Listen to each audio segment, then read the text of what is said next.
Ce mardi soir, Imagine Dragons est entré dans le cercle très fermé des groupes s'étant produit devant 25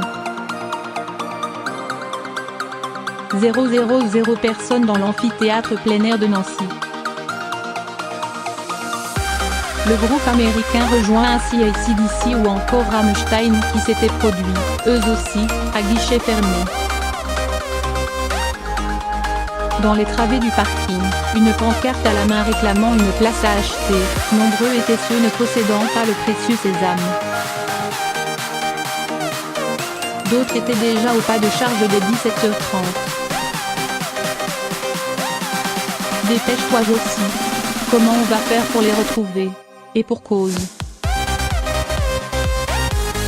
Comme pour Indochine, en juin, et le plateau Orelsan Nekfeu, en juillet, il est bien compliqué de retrouver ses complices du soir une fois dans l'arène. Finalement, peu importe, la fête s'annonçait belle, Imagine Dragons ayant ainsi distillé ses dates dans l'Hexagone. Son Evil World Tour a finalement fait étape à Nancy. Un joli coup que l'on doit aux productions label LN qui ont, une fois de plus, exploité le potentiel hors norme du site. Un site qui a tremblé dès les premiers accords, le groupe emmenant son public au cœur du réacteur du Zénith. À chaque morceau, son habillage de lumière, un final dantesque. De la pop au rock, passant des guitares acoustiques aux guitares électriques en voyant leur riff rageur, Imagine Dragons a envoyé un set assumé et percutant.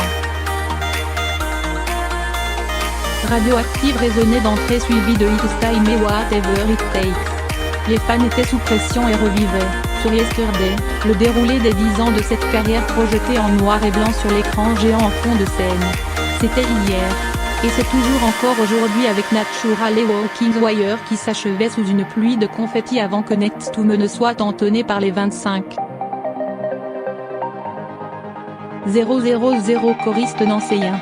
Every Breath You Take, de Police, calmait les esprits, pour quelque temps, avant que ces derniers ne soient en surchauffe.